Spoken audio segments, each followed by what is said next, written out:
Hi, my name is Matt Carroll with World Class Coaching, and with help of Academy Sports Coach 2023, I want to talk to you about a session that I've created today. That I got a lot of the inspiration for the ideas from this book here, Defending Like the Pros ebook, which is available on the website that I'm going to put up into the comment section for you to check out.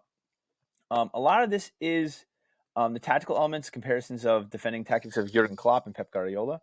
All right, so we're obviously going to talk a lot about gegenpressing, counterpressing, and the way Man City runs their defensive setup.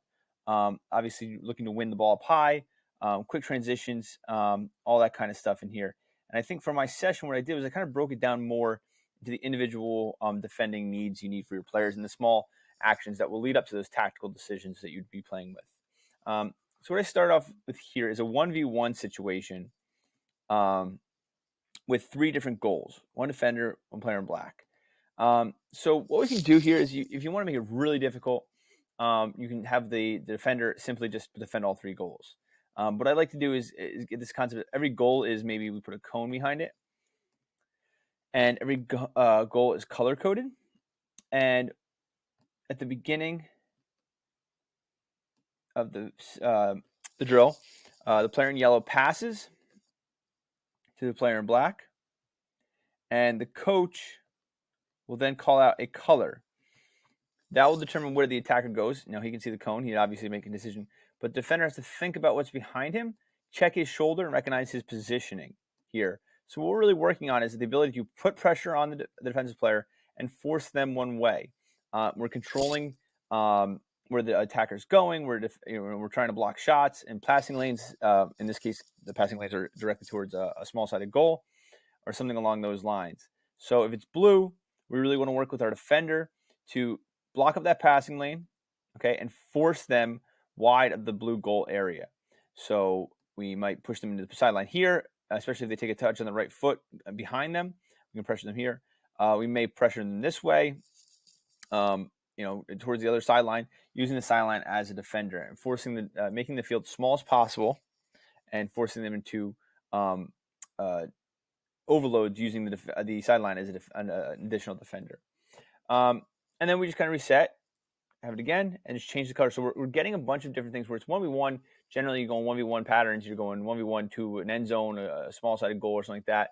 And it's very singular and very straightforward. But that's not really how defending is in the game, especially if you're going to defend in a situation like Klopp's gegenpressing, playing up high, where there is a lot of opportunity for the opposition to play forward, but you're trying to deny that space so they can't do that.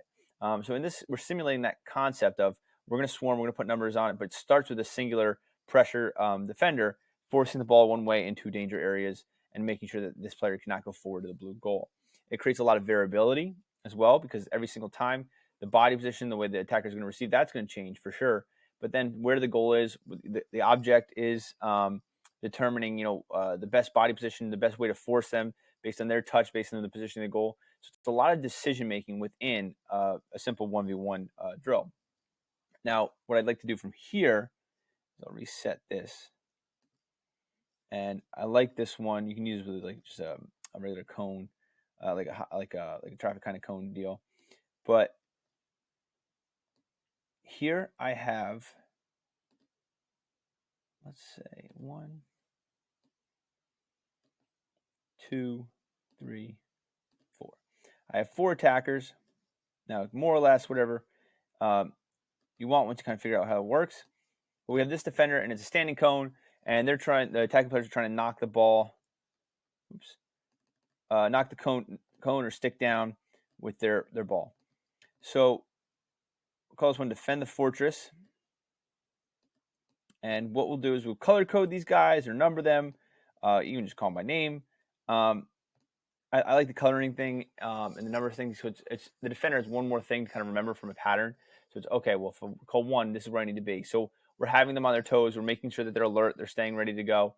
But let's say we go 1, 2, 3, 4. So we call 1.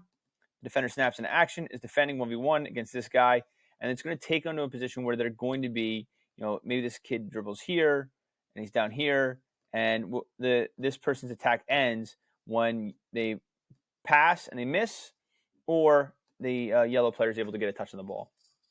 Now, as soon as that happens, you want to make this big. so the player can't just try to shoot right away, because if they shoot and they miss, they're done. So it's going to force players to take touches and get at it. But here we're really going to want to see this player then is, after they've touched the ball or there's a bad pass, needs to get into a recovery area and quickly get into position to defend the stick or the cone or wherever it may be. So we're looking for, again, variability in the 1v1 situations, denying space in a large area, and denying passing lanes. So it's a similar concept, but I think this one is much more competitive. You can have like 3 of these going at once, and you can use the same numbers, or you can have an alternate player call the numbers. There's a lot of different things you can do, but I think it really is interesting. Maybe set a time limit so everyone's on the same time. But it's, again, the 1v1, we have a clean setup. One person's here, one person's here. He's going to run at you. Are you ready? This is, you're out of position. You're over here. You have your back turned to the attacker. You got to find him. You're running the other way, and you got to change direction. Just a lot of variability, a lot of being like, okay, recognize the situation, recognize your positioning, and how are you best going to deny space from this attacking player.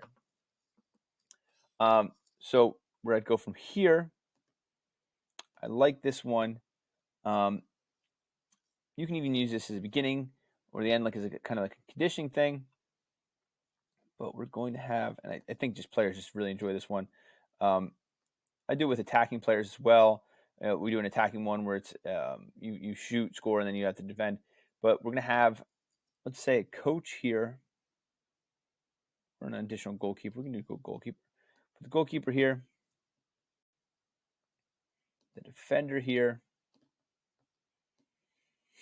and we'll have a line of attackers here. Okay, so the line of attackers have balls. I'm just going to put one here just for time's sake. And this guy will have a ball. So the goalie will throw. We're going to try to time it up where this defender is going to go in, and we're looking for them to block a shot with a slide tackle or some kind of diving motion where they're going to be off balance. They're really driving the ball away. And if you don't really feel like that's appropriate for your players and you're worried about injuries, you can have them just have a big clear, maybe put it like a net over here, right? So they're clearing into a net, and then they have to recover. But the idea is they're blocking a shot. You can have a header as well, where they have to head the ball away and then recover. They're blocking that shot. Oh, I'm using the wrong lines. So they're blocking a shot in some way, or heading a ball away, or clearing the ball. They're making a sprint here. Maybe they have something where if they get scored on, there is some kind of conditioning to make sure that they are sprinting there and it is full speed.